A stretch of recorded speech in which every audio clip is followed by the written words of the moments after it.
ఓం శాంతి. ఈరోజు తేదీ జూలై 27, 2024.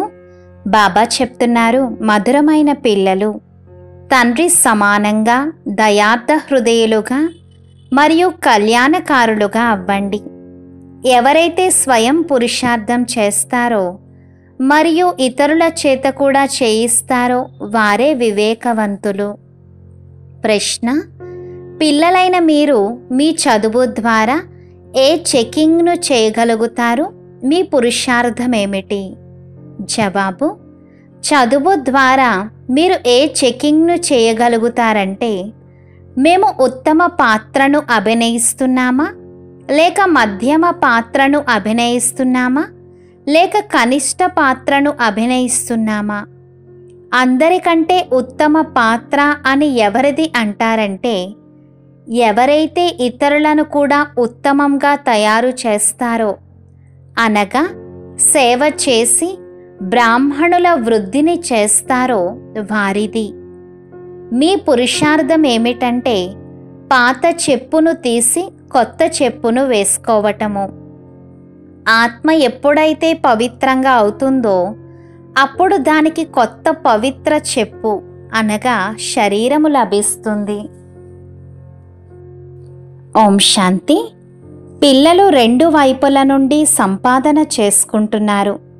ఒకవైపు స్మృతి యాత్ర ద్వారా సంపాదన, మరియు ఇంకొక వైపు 84 జన్మల చక్రం యొక్క జ్ఞానాన్ని స్మరించడము ద్వారా సంపాదన. దీనిని డబుల్ సంపాదన అని అంటారు. మరియు అజ్ఞాన కాలంలో క్షణభంగురమైన సింగిల్ సంపాదన ఉంటుంది. మీ ఈ స్మృతి యాత్ర యొక్క సంపాదన చాలా ఉన్నతమైనది. దీని ద్వారా ఆయుష్ కూడా పెరుగుతుంది, పవిత్రంగా కూడా అవుతారు, అన్ని దుఃఖాల నుండి విముక్తులవుతారు. ఇది చాలా పెద్ద సంపాదన. సత్యుగంలో ఆయుష్ కూడా పెరుగుతుంది. అక్కడ దుఃఖము అన్న మాటే ఉండదు, ఎందుకంటే అక్కడ రావణ రాజ్యమే ఉండదు. అజ్ఞాన కాలములో చదువు ద్వారా అల్పకాలికమైన సుఖము లభిస్తుంది. అలాగే శాస్త్రాలను చదివే వారికి కూడా చదువు ద్వారా సుఖము లభిస్తుంది. వారి ద్వారా అనుచరులకు ఏ లాభము ఉండదు. వాస్తవానికి వారు అనుచరులు కూడా కారు, ఎందుకంటే వారు వస్త్రాలు మొదలైనవి మార్చరు. అలాగే తమ ఇల్లు వాకిళ్లను కూడా వదలరు. కావున వారిని అనుచరులు అని ఎలా అనగలరు? అక్కడైతే శాంతి, పవిత్రత అన్నీ ఉన్నాయి. ఇక్కడ అపవిత్రత కారణంగా ప్రతి ఇంటిలోనూ ఎంతటి అశాంతి ఉంటుంది. మీకు ఈశ్వరుని మతము లభిస్తుంది. ఇప్పుడు మీరు మీ తండ్రి స్మృతిని చేయండి. స్వయాన్ని ఈశ్వరీయ గవర్నమెంట్గా భావించండి. కానీ మీరు గుప్తమైన వారు. మీ హృదయంలో ఎంతటి సంతోషం ఉండాలి. ఇప్పుడు మనం శ్రీమతంపై నడుస్తున్నాము. వారి శక్తితో సతో ప్రధానముగా అవుతున్నాము. ఇక్కడ రాజ్యభాగ్యాన్ని ఏమీ తీసుకునేది లేదు. మన రాజ్యభాగ్యము కొత్త ప్రపంచంలోనే ఉంటుంది. ఇప్పుడు దాని గురించి తెలిసింది. ఈ లక్ష్మీనారాయణుల 84 జన్మల కథను గురించి మీరు చెప్పవచ్చు. ఏ మనుష్య మాతృలైనా, వారు ఎలా చదివించేవారైనా కానీ ఒక్కరు కూడా రండి, మేము మీకు వీరి 84 జన్మల కథను వినిపిస్తాము అని చెప్పలేరు. మీ బుద్ధిలో ఇప్పుడు స్మృతి ఉంటుంది. విచారసాగర మంతనం కూడా చేస్తారు. ఇప్పుడు మీరు జ్ఞాన సూర్యవంశీయులు, మళ్ళీ సత్యయుగంలో విష్ణు వంశీయులు అని పిలువబడతారు. జ్ఞాన సూర్యుడు ప్రకటితమయ్యారు. ఈ సమయంలో మీకు జ్ఞానం లభిస్తోంది కదా. జ్ఞానము ద్వారానే సద్గతి లభిస్తోంది. అర్ధకల్పం జ్ఞానం కొనసాగుతుంది, మళ్ళీ అర్ధకల్పం అజ్ఞానం కొనసాగుతుంది. ఇది కూడా డ్రామాలో రచింపబడి ఉంది. మీరు ఇప్పుడు వివేకవంతులుగా అయ్యారు. ఎంతెంతగా మీరు వివేకవంతులుగా అవుతారో అంతంతగా ఇతరులను కూడా మీ సమానంగా తయారు చేసే పురుషార్థాన్ని చేస్తారు. మీ తండ్రి దయార్థ హృదయులు, కళ్యాణకారి. కావున పిల్లలు కూడా ఆ విధంగా తయారవ్వాలి. పిల్లలు కళ్యాణకారులుగా అవ్వకపోతే వారిని ఏమంటారు? పిల్లలు ధైర్యమును ఉంచితే తండ్రి సహాయం చేస్తారు అన్న గాయనము కూడా ఉంది కదా. ఇది కూడా తప్పకుండా కావాలి. లేకపోతే వారసత్వాన్ని ఎలా పొందుతారు? సేవ అనుసారంగానే వారసత్వాన్ని పొందుతారు. మీరు ఈశ్వరీయ మిషన్ కదా. ఏ విధంగా క్రిస్టియన్ మిషన్, ఇస్లామీ మిషన్ ఉంటాయో, వారు ఏ విధంగానైతే తమ ధర్మాన్ని వ్యాపింపచేస్తారో అలా మీరు మీ బ్రాహ్మణ ధర్మాన్ని మరియు దైవీ ధర్మాన్ని వ్యాపింపచేస్తారు. డ్రామా అనుసారంగా పిల్లలైన మీరు తప్పకుండా సహాయకులుగా అవుతారు. కల్పపూర్వం ఏ పాత్రనైతే అభినయించారో దానిని తప్పకుండా అభినయిస్తారు. ప్రతి ఒక్కరూ తమ ఉత్తమ, మధ్యమ, కనిష్ట పాత్రను అభినయించటాన్ని మీరు చూస్తున్నారు. ఎవరైతే ఉత్తములుగా తయారు చేస్తారో వారే అందరికన్నా ఉత్తమమైన పాత్రను అభినయిస్తారు. కావున అందరికీ తండ్రి పరిచయాన్ని ఇవ్వాలి మరియు ఆది మధ్యాంతాల రహస్యాన్ని అర్థం చేయించాలి. ఋషులు, మునులు మొదలైన వారు కూడా మాకు తెలియదు అని అంటూ వెళ్ళారు. మరియు ఇంకొక వైపు వారు సర్వవ్యాపి అని అంటారు. వారికి ఇంకేదీ తెలియదు. డ్రామానుసారంగా ఆత్మబుద్ధి కూడా తమో ప్రధానంగా అయిపోతుంది. శరీరం యొక్క బుద్ధి అని అనరు. ఆత్మలోనే మనస్సు, బుద్ధి ఉన్నాయి. ఇవి బాగా అర్థం చేసుకొని పిల్లలు మళ్ళీ చింతన చెయ్యాలి. ఆ తరువాత ఇతరులకు అర్థం చేయించవలసి ఉంటుంది. వారు శాస్త్రాలు మొదలైనవి వినిపించేందుకు ఎన్ని దుకాణాలు తెరిచి కూర్చున్నారు. మీది కూడా దుకాణమే. పెద్ద పెద్ద నగరాలలో పెద్ద దుకాణాలు కావాలి. చురుకైన పిల్లలు ఎవరైతే ఉంటారో వారి వద్ద చాలా ఖజానా ఉంటుంది. అంత ఖజానా లేకపోతే ఎవరికీ ఇవ్వలేరు కూడా. ధారణ నెంబర్ వారుగా జరుగుతుంది. ఇతరులెవరికైనా అర్థం చేయించగలిగే విధంగా పిల్లలు బాగా ధారణ చెయ్యాలి. విషయము పెద్దదేమీ కాదు. ఇది ఒక క్షణం యొక్క విషయము. తండ్రి నుండి వారసత్వాన్ని తీసుకోవాలి. ఆత్మలైన మీరు తండ్రిని గుర్తించారు. కావున అనంతమైన యజమానులుగా అయ్యారు. యజమానులు కూడా నెంబర్ వారుగా ఉంటారు. రాజులు కూడా యజమానులే. అలాగే ప్రజలు కూడా మేము యజమానులమే అని అంటారు. ఇక్కడ కూడా అందరూ మా భారత్ అని అంటారు కదా. మీరు కూడా శ్రీమతముపై మేము మా స్వర్గస్థాపన చేసుకుంటున్నాము అని అంటారు. ఆ స్వర్గంలో కూడా రాజధాని ఉంటుంది. అనేక రకాల పదవులు ఉన్నాయి. ఉన్నత పదవిని పొందేందుకు పురుషార్థం చెయ్యాలి. తండ్రి అంటారు, ఎంతగా ఇప్పుడు పురుషార్థం చేసి పదవిని పొందుతారో అదే మళ్ళీ కల్పాంతరాలు జరుగుతుంది.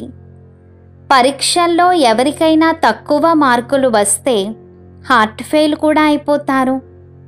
ఇక్కడైతే ఇది అనంతమైన విషయము. పూర్తి పురుషార్థం చెయ్యకపోతే నిరుత్సాహపడతారు కూడా. శిక్షలు కూడా అనుభవించవలసి వస్తుంది. ఆ సమయంలో ఏం చేయగలుగుతారు? ఏమీ చెయ్యలేరు. ఆత్మ ఏం చేస్తుంది? వారైతే ఆత్మహత్య చేసుకుంటారు, నీటిలో దూకి చనిపోతారు. కానీ ఇక్కడ హత్య యొక్క విషయమే లేదు. ఆత్మ యొక్క హత్య అయితే జరగదు, అది అవినాశి. ఇకపోతే శరీరం యొక్క హత్య జరుగుతుంది. దాని ద్వారానే మీరు పాత్రను అభినయిస్తారు. ఇప్పుడు ఇక ఈ పాత చెప్పును తీసివేసి మేము కొత్త దైవీ చెప్పును తీసుకోవాలి అని మీరు పురుషార్థం చేస్తారు. ఇలా ఎవరంటారు? ఆత్మ. మాకు కొత్త బట్టలు ఇవ్వండి అని పిల్లలు అంటారు కదా. అలా ఆత్మలైన మనకు కూడా కొత్త వస్త్రము కావాలి. తండ్రి అంటారు, మీ ఆత్మ కొత్తగా అయితే శరీరం కూడా కొత్తది కావాలి. అప్పుడే శోభ ఉంటుంది. ఆత్మ పవిత్రంగా అవ్వడంతో పంచతత్వాలు కూడా కొత్తగా అవుతాయి. పంచతత్వాలతోనే శరీరం తయారవుతుంది. ఆత్మ సతో ప్రధానంగా ఉన్నప్పుడు శరీరం కూడా సతో ప్రధానమైనదే లభిస్తుంది. ఆత్మ తమో ప్రధానంగా ఉంటే శరీరం కూడా తమో ప్రధానంగానే ఉంటుంది. ఇప్పుడు మొత్తం ప్రపంచమంతటిలోని శరీరాలు తమో ప్రధానంగా ఉన్నాయి. రోజు రోజుకు ప్రపంచము పాతబడుతూ ఉంటుంది, పడిపోతూ ఉంటుంది. కొత్తది నుండి పాతగానైతే ప్రతి వస్తువు అవుతుంది. పాతబడిపోయి ఇక వినాశనం అయిపోతుంది. ఇది మొత్తం ప్రపంచానికి సంబంధించిన విషయము. కొత్త ప్రపంచాన్ని సత్యుగమని, పాత ప్రపంచాన్ని కలియుగమని అంటారు. ఇకపోతే ఈ సంగమయుగం గురించి ఎవరికీ తెలియదు. ఈ పాత ప్రపంచం మారనున్నదని మీకే తెలుసు. ఇప్పుడు అనంతమైన తండ్రి, ఎవరైతే తండ్రి, టీచర్, గురువుగా ఉన్నారో వారు పావనంగా అవ్వండి అని ఆజ్ఞను ఇచ్చారు. మహాశత్రువైన కామముపై విజయాన్ని పొంది జగజ్జీతులుగా అవ్వండి. జగజ్జీతులుగా అనగా విష్ణు వంశీయులుగా అవ్వండి. విషయం ఒక్కటే. ఈ పదాల అర్థము గురించి మీకు తెలుసు. మిమ్మల్ని చదివించేవారు తండ్రి అని పిల్లలకు తెలుసు. మొదట ఈ పక్కా నిశ్చయము ఉండాలి. కొడుకు పెద్ద అయితే తండ్రిని స్మృతి చేయవలసి ఉంటుంది. ఆ తర్వాత టీచర్ను, ఆ తర్వాత గురువును స్మృతి చేయవలసి ఉంటుంది. భిన్న భిన్న సమయాలలో ముగ్గురిని తలుచుకుంటారు. ఇక్కడైతే మీకు ముగ్గురు కలిపి ఒకే సమయంలో లభించారు. తండ్రి, టీచర్, గురువు ఒక్కరే. వారైతే వానప్రస్థము అన్న పదం యొక్క అర్థాన్ని కూడా అర్థం చేసుకోరు. వానప్రస్థంలోకి వెళ్ళాలి, కావున గురువును ఆశ్రయించాలి అని భావిస్తారు. 60 సంవత్సరాల తరువాత గురువును ఆశ్రయిస్తారు. ఈ నియమము ఇప్పుడే వెలువడింది. తండ్రి అంటారు, వీరి అనేక జన్మల అంతిమంలో వానప్రస్థ అవస్థలో నేను వీరికి గురువుగా అవుతాను. 60 సంవత్సరాల తరువాత నిర్వాణ ధామానికి వెళ్ళాల్సిన సమయంలో సద్గురువును ఆశ్రయించాను అని ఈ బాబా కూడా అంటారు. అందరినీ నిర్వాణ ధామంలోకి తీసుకువెళ్లేందుకే తండ్రి వస్తారు. ముక్తి ధామానికి వెళ్ళి మళ్ళీ పాత్రను అభినయించటానికి రావాలి. వానప్రస్థ అవస్థ అయితే ఎంతోమందికి వస్తుంది. అప్పుడు గురువును ఆశ్రయిస్తారు. ఈ రోజుల్లోనైతే చిన్న పిల్లవాడు పుడితే అతన్ని కూడా గురువు వద్దకు తీసుకువెళ్తారు. అప్పుడు ఆ గురువుకు దక్షిణ లభిస్తుంది. క్రైస్తవులైతే క్రిస్టియనైజ్ చేయడానికి వారి ఒడిలోకి ఇస్తారు. కానీ వారెవ్వరూ నిర్వాణధామంలోకి వెళ్ళరు. ఈ రహస్యాలన్నింటినీ తండ్రి అర్థం చేయిస్తారు. ఈశ్వరుని పరిధి ఏమిటి అనేది ఈశ్వరుడే తెలియచేస్తారు. ప్రారంభం నుండి మొదలుకొని తెలియచేస్తూనే వచ్చారు. తమ గురించి మరియు సృష్టి జ్ఞానాన్ని గురించి కూడా బాబాయే వచ్చి జ్ఞానాన్ని ఇస్తారు. ఈశ్వరుడు స్వయమే వచ్చి ఆది సనాతన దేవీ దేవతా ధర్మాన్ని స్థాపన చేస్తారు, అనగా స్వర్గాన్ని స్థాపన చేస్తారు. దీనికి భారత్ అన్న పేరే కొనసాగుతూ వస్తుంది. గీతలో కేవలం కృష్ణుని పేరును వేసేసి ఎంత గందరగోళం చేశారు. ఇది కూడా డ్రామాయే. ఇది గెలుపు ఓటముల ఆట. ఇందులో గెలుపు ఓటములు ఎలా జరుగుతాయి అనేది తండ్రి తప్ప ఇంకెవ్వరూ తెలియచెయ్యలేరు. తాము మళ్ళీ ఓడిపోయేది ఉంది అని ఈ లక్ష్మీనారాయణలకు కూడా తెలియదు.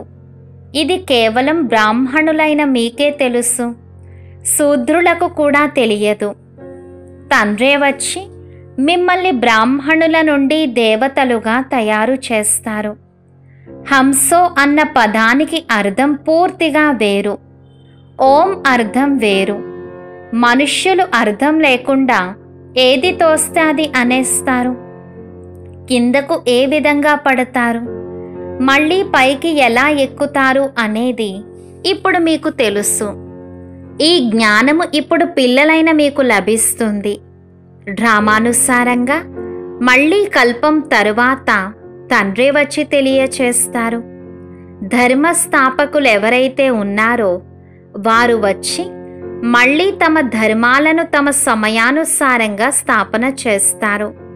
ఈ విషయంలో నెంబర్ వారు పురుషార్థానుసారంగా అని అనరు.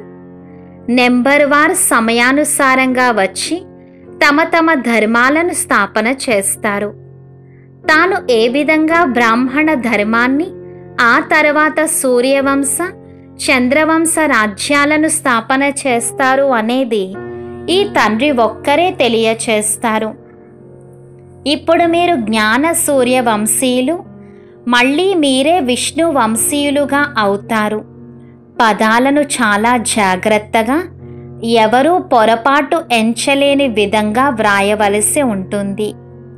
ఈ జ్ఞానం యొక్క ఒక్కొక్క మహావాక్యము రత్నము వంటిది, వజ్రము వంటిది అని మీకు తెలుసు.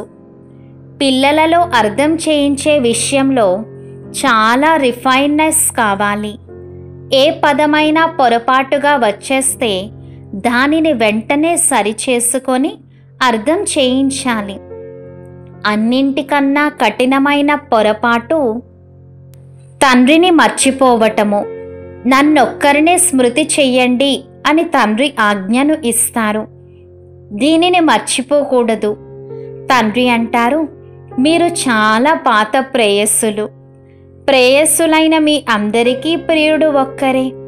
ఆ ప్రేయసీ ప్రియులైతే ఒకరి ముఖాన్ని ఒకరు చూసుకొని ప్రేయసీ ప్రియులుగా అవుతారు. ఇక్కడైతే ప్రియుడు ఒక్కరే. ఆ ఒక్క ప్రియుడు ఎంతమంది ప్రేయస్సులను స్మృతి చేస్తారు? అనేకులు ఒక్కరిని స్మృతి చేయటమైతే సహజమే. ఒక్కరు అనేకులను ఎలా స్మృతి చేస్తారు? బాబా, మేము మిమ్మల్ని స్మృతి చేస్తాము, మీరు మమ్మల్ని స్మృతి చేస్తారా అని బాబాను అడుగుతారు. అరే, పతితుల నుండి పావనంగా అయ్యేందుకు స్మృతి మీరు చెయ్యాలి. స్మృతి చేయడానికి నేనేమైనా పతితంగా ఉన్నానా? స్మృతి చేయడం మీ పని. ఎందుకంటే మీరు పావనంగా అవ్వాలి. ఎవరు ఎంత స్మృతి చేస్తారో మరియు సేవ కూడా బాగా చేస్తారో వారికి ధారణ జరుగుతుంది. స్మృతి యాత్ర చాలా కష్టమైనది. ఇందులోనే యుద్ధం జరుగుతుంది. 84 జన్మల చక్రాన్ని మీరు మర్చిపోతారు అనైతే కాదు. ఈ చెవులు బంగారు పాత్ర వలె ఉండాలి. ఎంతగా మీరు స్మృతి చేస్తారో అంత ధారణ బాగా జరుగుతుంది. ఇందులోనే శక్తి ఉంటుంది. కావుననే స్మృతి యొక్క పదును కావాలి అని అంటారు. జ్ఞానము ద్వారా సంపాదన జరుగుతుంది. స్మృతి ద్వారా నెంబర్ వారుగా సర్వశక్తులు లభిస్తాయి. ఖడ్గాలలో కూడా పదులలో నెంబరులో తేడా ఉంటుంది. అవి స్థూలమైన విషయాలు. ముఖ్యమైన విషయంగా తండ్రి ఒక్కటే చెప్తున్నారు, అల్ఫ్ను స్మృతి చెయ్యండి. ప్రపంచపు వినాశనం కొరకు ఈ ఒక్క అటామిక్ బాంబు ఉంటుంది, ఇంకేమీ ఉండవు. దానికి సైన్యము అవసరం లేదు, కెప్టెన్లు అవసరం లేదు. ఈ రోజుల్లో అక్కడ కూర్చొని ఉండగానే బాంబులు వేసే విధంగా తయారు చేశారు. మీరు ఇక్కడ కూర్చుంటూ రాజ్యాన్ని తీసుకుంటారు. వారు అక్కడ కూర్చుంటూనే అందరి వినాశనం చేస్తారు. మీ జ్ఞాన యోగాలు వారి మృత్యు సామాన్లు సమానమైపోతాయి. ఇది కూడా ఆటయే. అందరూ పాత్రధారులే కదా. భక్తి మార్గం పూర్తయింది. తండ్రే వచ్చి తమ మరియు రచన యొక్క ఆది మధ్యాంతాల పరిచయాన్ని ఇస్తారు. ఇప్పుడు తండ్రి అంటారు, మీరు వ్యర్థ విషయాలను వినకండి, అందుకే చెడు వినకండి అని చిత్రాన్ని తయారు చేశారు. ఇంతకు ముందు కోతులతో తయారు చేసేవారు, ఇప్పుడు మనుష్యులది తయారు చేస్తారు. ఎందుకంటే ముఖము మనుష్యులదే కానీ బుద్ధి కోతివలే ఉంది. అందుకే వాటితో పోలుస్తారు. ఇప్పుడు మీరు ఎవరి సైన్యము? శివబాబా సైన్యము. వారు మిమ్మల్ని కోతుల నుండి మందిర యోగ్యులుగా తయారు చేస్తున్నారు. ఎక్కడి విషయాన్ని ఎక్కడికి తీసుకువెళ్లారు? కోతులేమైనా వంతెనను నిర్మించగలవా? ఇవన్నీ కట్టుకథలు.